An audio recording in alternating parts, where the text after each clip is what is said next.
Olá, tudo bom? Esse é o vídeo release com as principais mudanças da plataforma nos últimos dias. Ele está sendo feito no formato experimental, onde nós apontamos a mudança que ocorreu e ao mesmo tempo fazemos uma demonstração naquele formato de um mini treinamento, mostrando casos reais que a gente se depara no dia a dia aqui na prática, né? A ideia é que você e sua equipe estejam sempre se atualizando, sempre tirando novas ideias de como que podem ajudar os nossos clientes em comum a aproveitarem ainda mais a plataforma. Lembrando o seguinte, pode ocorrer de você ver uma funcionalidade aqui no release e ela ainda não ter sido atualizada no seu servidor. Caso isso aconteça e ela for essencial, digamos, para algum cliente seu, é só solicitar e a nossa equipe ela avalia, né? Se pode atualizar imediatamente, sempre, claro, respeitando aquela política de segurança das atualizações. Então vamos dar início ao release dessa semana. Uma mudança envolvendo o PDV frente de loja é o bloqueio do cliente inadimplente. Como que isso vai funcionar? Então, a partir de agora, quando você vier aqui para fazer uma venda, por exemplo, em carnê ou alguma outra forma que tenha parcelamento, você é obrigado a identificar o cliente. Isso sempre foi desse modo, né? O que mudou, então, a partir dessa versão? Se, por exemplo, você identificar um cliente que ele está em atraso com a empresa, eu vou dar um exemplo aqui, O Macunaíma, ele tem algumas parcelas em aberto. Ele está devendo há 45 dias para a empresa. Então, o que o sistema está fazendo? Ele está travando aqui, ele está dizendo que o cliente selecionado não permite utilizar essa forma de pagamento. Eu posso utilizar outras formas, eu posso fazer o pagamento em dinheiro, por exemplo. Porém, ele não vai deixar eu fazer uma venda a prazo para esse cliente, porque ele está inadimplente com a empresa, né? Então, quais são as opções que o pessoal lá do frente de loja tem nesse momento aqui? A primeira, então, é pagar em dinheiro ou alguma outra forma que faça a liquidação imediata, né? Ou então vir aqui, clicando lá naquele aviso, ele remete aqui para a lista dos títulos em aberto e fazer a quitação de um desses títulos, né? Por padrão, o sistema está considerando 30 dias como o ponto de corte para esse bloqueio. Como que eu faço para mudar, então, esse tempo, esse prazo, colocar para mais dias ou para menos dias? Então, essa configuração, você muda o comportamento dela aqui no retaguarda, no menu principal, configurações, acessa aqui a aba do financeiro, aqui nesse campo de atraso até bloquear o cliente, que você configura o comportamento, então, dessa funcionalidade. 30 dias é o padrão, é como a configuração está setada pela primeira vez. Caso você queira, pode diminuir esse prazo ou ampliar, como, por exemplo, posso colocar para 10 dias, assim, 10 dias depois de atrasado, ele já vai fazer o bloqueio, né? Caso você coloque 0 dias, ele já vai bloquear imediatamente quando tiver qualquer coisa em atraso. E caso você não queira utilizar essa funcionalidade, nós sugerimos que coloque um número alto, como por exemplo 9.999. Assim é um período extremamente largo, de forma que o sistema vai acabar não considerando e não interrompendo aquele fluxo de venda, né? Aproveitando que nós estamos aqui nessa tela de configurações, tem mais 3 configurações que impactam exatamente na parte financeira lá no PDV frente de loja. A primeira delas é a mora, a multa por atraso. Então aqui é um percentual que você vai colocar em cima do valor que está em aberto. Por exemplo, 10% de multa sobre o valor em atraso. Aqui do lado tem os juros mensais em atraso, que ele faz aquele cálculo pro rata. Por exemplo, eu vou colocar aqui 3% de juro ao mês. Se o cliente tiver 10 dias de atraso, o sistema vai fazer o cálculo só dos 10 dias e não do mês completo, né? Seria 3% do mês inteiro. Então ele divide por 30 e multiplica pelo número de dias que estiverem aberto. Isso que chama aquele pró-rata, né? E por fim, tem essa tolerância para multa e juros. Então, aqui você configura quantos dias você vai dar de tolerância quando o cliente estiver em atraso. Por exemplo, digamos que na sua região, na sua cidade, você trabalha com 3 dias de tolerância. Então, o título venceu no dia de hoje, em até 3 dias o cliente pode chegar lá e pagar sem considerar a multa e os juros, tá? Então, essas 3 configurações, elas impactam aqui nessa tela do financeiro no PDV frente de loja. Como eu modifiquei essas 3 configurações, vamos ver o impacto que isso causa lá no PDV frente de loja. Veja só, eu coloquei 10% de multa, 3 de juro ao mês e tolerância de 3 dias. Aqui na aba do financeiro do cliente, eu consigo enxergar isso. Ó. Então aqui eu tenho os 3% de juro ao mês, que ele calculou de forma proporcional, e ele me mostra aqui na parte de baixo a tolerância para multa e juros, que é de 3 dias. Então olha só, ele pega o valor original, que tem aqui do título, ele faz o cálculo dos juros, da multa e me dá o total já atualizado. Então, esse título aqui de R$ 99,00, que está vencido há 45 dias, ele está me gerando isso aqui de juro e multa, e o total dele dá R$ 113,36. Na sequência, eu tenho esse outro título vencido há 19 dias, onde ele faz o mesmo cálculo. Né? Perceba aqui que é 10% de multa, e o juro ele é, então, proporcional. Com isso, eu tenho aqui embaixo ó, o total de juros que ele calculou somando todos os títulos aqui, o total da multa dos títulos que estão em aberto e o total para quitação, que é a soma do valor original mais juros mais multa. Então, ele me mostra aqui total vencido 249, que são 2 títulos que estão vencidos, esse é o valor original. E agora, na parte da direita aqui, ele me mostra o total de quitação, que é a soma de tudo isso. Então, se eu for fazer um acerto com esse cliente aqui, eu devo cobrar R$ 281,21 para fazer a quitação, considerando então os juros e a multa que eu acabei de configurar. A partir de agora, você pode cadastrar motoboys direto aqui na tela de gestão de pedidos. Como é que faz isso? Acesse aqui no menu, Cadastro, Motoboys. Então você vem aqui, clica em Novo Motoboy e preenche o cadastro dele. Por exemplo, vou colocar aqui Pedrinho Silva Motoboy. Coloco o número do celular dele, vou colocar um celular fictício e clique em Salvar. Além de cadastrar um novo motoboy, você pode também desligar o motoboy. E é bem simples, é só escolher o nome dele aqui, clica aqui em Ficha Cadastral e clica nesse controle aqui para desativar o motoboy. Então, ao salvar aqui, esse motoboy ele foi desativado. Aí ele aparece aqui esse alerta, né, de que essa ficha está desativada. Ela não vai poder ser utilizada nos próximos despachos. Então, você não precisa mais ir lá no retaguarda para fazer essa manutenção aqui dos motoboys, tá? Aqui na ficha cadastral do produto foi adicionado esse controle aqui de reativação automática. Ele está logo do lado aqui da situação, porque o que ele vai fazer? Bom, vamos ao painel de pedidos e eu vou te mostrar isso na prática. Imagina a seguinte situação, a pizzaria, digamos que no processo produtivo dela, ela faça as massas pré-prontas, ela já deixa as massas batidas e prontas e já são quase 10h30 da noite e acabou a massa da pizza tamanho família. E ela não consegue bater massa novamente de forma rápida e também talvez não faria sentido por conta de já estar quase fechando a pizzaria. Então o que o estabelecimento normalmente faz? Ele vem aqui no menu principal, Cadastro, Produtos, ele localiza a pizza naquele tamanho e desativa ela. Com isso, lá no cardápio, essa pizza não vai mais aparecer. Logo, os clientes, a partir daquele horário que ela foi desligada, não vão poder comprar esse produto. Mas esse produto ali, ele não vai religar de forma automática. Então, o que o estabelecimento tinha que fazer? Tinha que lembrar disso no dia seguinte, voltar lá para o painel de gestão de pedidos e religar essa pizza que estava desligada.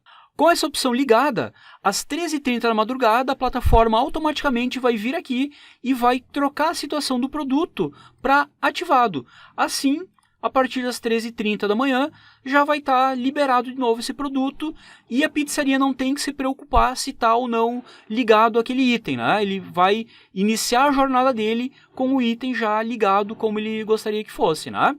Lembrando que isso funciona para produtos, não tem como funcionar para sabores.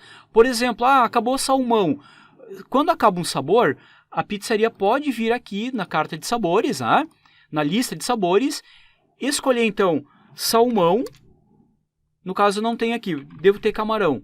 Vou pegar todos que tem camarão, então eu posso vir aqui e desligar todos eles.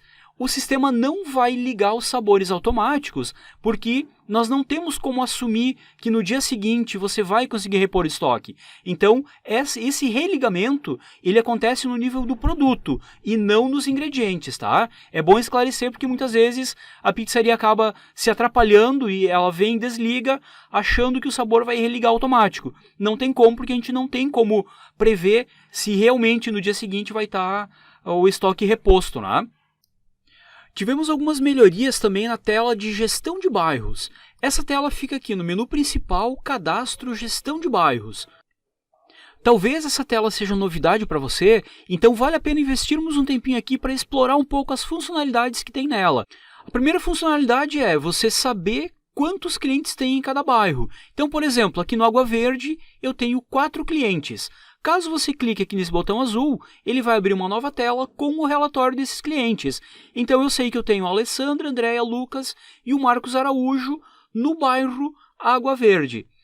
Caso você queira investigar um pouco mais e acessar a ficha, por exemplo, do Lucas, é só clicar aqui no editar e ele abre uma nova aba direto na ficha desse cliente. Aqui ele me diz que a previsão de entrega é 60 minutos para esse bairro aqui e o valor do frete é R$ 4,00. Já o próximo bairro, Alta Vista, perceba que não tem um valor de frete. Aí ele me sugere para que eu cadastre esse bairro aqui. Olha só, clicando aqui no cardápio e acessando no menu do cardápio, na parte de entregas e pagamentos, você vê a lista de todos os bairros atendidos, né? Então, esse bairro Alta Vista, ele não consta aqui na listagem. Então, para facilitar o cadastro, basta vir aqui, clicar em cadastrar e preencher os valores. Ele é um atalho, né, que ele faz com que seja mais rápido esse processo de inclusão, né? Então eu vou colocar aqui R$ 5,00 para o bairro Alta Vista. Pronto, com isso ele parou de exibir então aquele botão de cadastrar e ele já está aparecendo aqui na minha listagem. Aqui no cardápio vou atualizar a tela então, vou acessar de novo o menu de entrega e pagamento e aparece o meu bairro Alta Vista então a partir de agora. Uma outra funcionalidade que eu posso usar aqui na tela de gestão de bairros é juntar um bairro com o outro. Então, por exemplo, eu tenho aqui 5 clientes no Jardim Florido, porém não existe esse bairro aqui. Por quê? Porque o correto desse bairro aí é Jardim Flórida. Só que por algum motivo, lá no momento do cadastramento, eu cadastrei errado, alguma coisa assim, e os clientes se cadastraram e utilizaram nesse bairro aí, né? Então agora que eu percebi o erro, o que eu vou fazer? Eu vou vir aqui na linha do Jardim Florido e vou mandar juntar o Jardim Florido com o bairro correto, que é o Jardim Flórida. Então eu seleciono o bairro aqui, ele me avisa, ao realizar a junção do bairro Jardim Florido com outro bairro, todos os clientes que estavam no Jardim Florido passarão para o novo bairro. E esse bairro Jardim Florido ele vai desaparecer. Vou clicar aqui e você vai ver. E pronto, todos aqueles clientes que estavam no Jardim Florido foram transferidos aqui para o Jardim Flórida.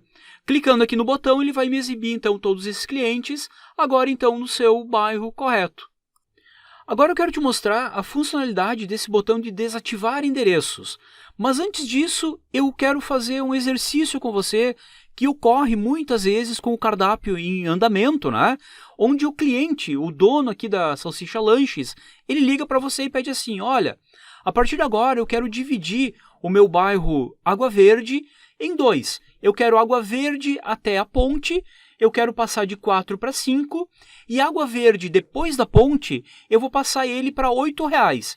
Então o que você normalmente faz? Você vai lá no tipo de frete e você cadastra o bairro aquele novo, né?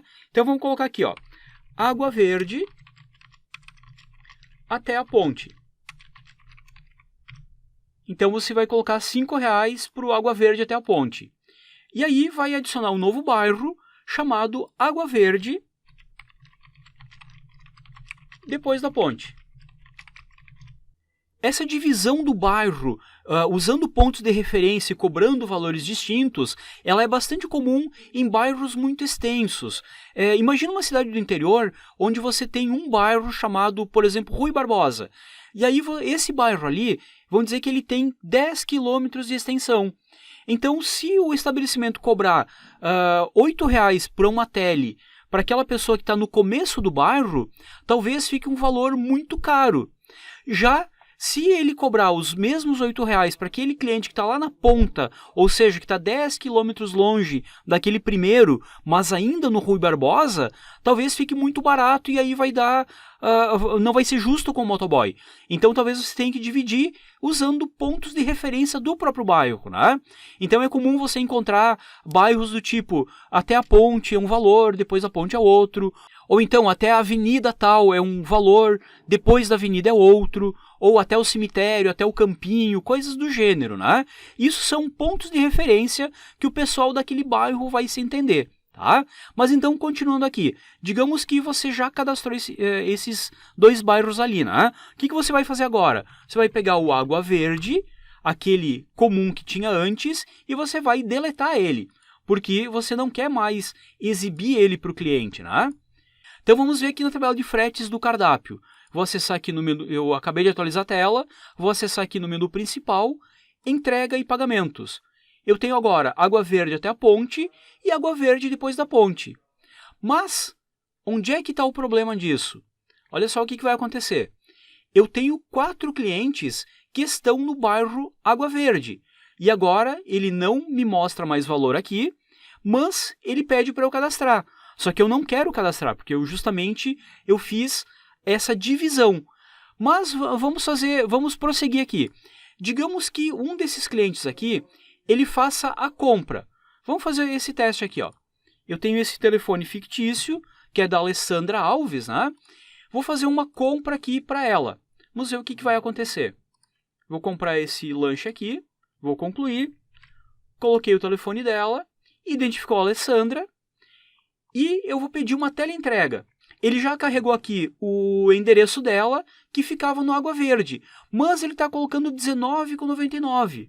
E aí entra um problema que geralmente o pessoal dos deliveries, quando isso acontece, fica apavorado. Meu Deus, deu um bug aqui no cardápio. Na verdade não é um bug, isso aqui é uma proteção que o cardápio tem para que o estabelecimento, no caso de um erro, não cobre um valor irreal para o frete, né? Ele cobre, então, o mais alto.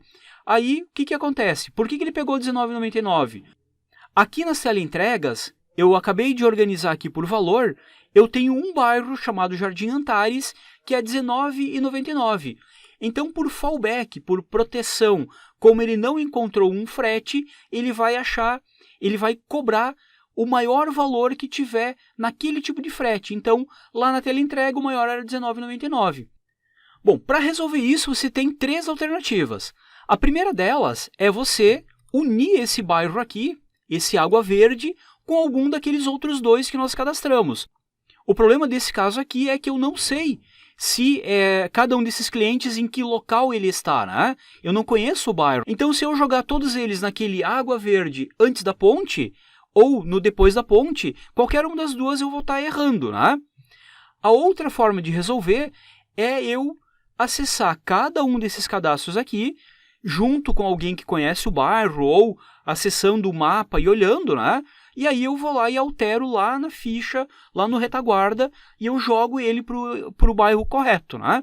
O problema nesse meu ambiente aqui eu só tenho 4 clientes de exemplo, né? Mas na vida real, quando isso acontecer, provavelmente você vai ter lá 100, 130, 150 clientes, né? Então, você vai levar muitas horas para fazer essa mudança. E enquanto não fizer a mudança, o cardápio ele vai cobrar o valor maior que ele encontrar no tipo do frete. Nesse exemplo aqui, ele cobraria o R$19,99, né? Então entra essa terceira alternativa, que é desativar os endereços. Eu vou fazer nesse bairro Água Verde para você verificar. Ele está me mostrando aqui esse alerta, ó. Ao desativar todos os endereços que utilizam o bairro Água Verde, as fichas dos clientes vão ser mantidas, ou seja, tudo que eu tenho nos clientes do Água Verde vão permanecer, junto com o histórico de compras, tudo certinho, né? Porém, na próxima venda, o cliente vai ser obrigado a digitar mais uma vez o endereço e escolher um novo bairro. Vamos fazer isso então. Eu vou dar que sim. Ele limpou todos aqueles endereços daqueles clientes lá, né? Vou atualizar a tela então aqui no meu cardápio digital. Vou lá para o fechamento, vou concluir o pedido. já está identificado que é a Alessandra Alves. Agora o que vai acontecer? Ao clicar no teleentrega motoboy, ele vai pedir para que eu cadastre o endereço. Com isso, essa cliente vai ter que escolher um dos dois bairros que eu acabei de fazer a manutenção, né? Então eu dividi o Água Verde nesses dois, são os dois que aparecem para ela. Então ela é obrigada a escolher, a digitar novamente o endereço e escolher o bairro adequado com o endereço dela. Então o resumo aqui do gestão de bairros, né? Aqui você pode cadastrar rapidamente todos os bairros que aparece esse botão aqui, ou seja, que tem clientes nesse bairro, mas você não tem ele lá nos tipos de frete, né? A outra é você utilizar essa junção de bairros, que normalmente se usa quando tem uma grafia errada no bairro, né? E aí você corrige e junta todos os clientes do bairro errado para o bairro correto, né? E por fim, esse controle aqui de desativar endereços, que você utiliza como nesse exemplo, onde nós dividimos um bairro e aí fica todos aqueles clientes do bairro antigo que ficou órfão, né? Ficou sem um valor de frete e aí eu tenho que fazer alguma coisa rapidamente com ele, né? Então essas seriam as principais funcionalidades aqui da tela de gestão de bairros. Esse foi o release, então, com as principais mudanças da plataforma. Lembrando que nós estamos trabalhando num formato experimental e o seu feedback nessa fase ele é muito importante. Eu, particularmente, acho os vídeos um pouco extensos, mas a ideia não é só apontar mudança, mas também, principalmente, trazer insights, trazer novas ideias para você, né, em cima do que a plataforma oferece. Muitas vezes ocorre de o parceiro simplesmente não conhecer aquela área ou aquela tela. Um exemplo disso é essa tela da gestão de bairros que nós apontamos aqui no release de hoje. Então eu gostaria que você realmente me mandasse um áudio ou um texto mesmo, me contando a tua percepção em relação a esse formato do vídeo release, tá bom? Então valeu, um grande abraço e até a próxima!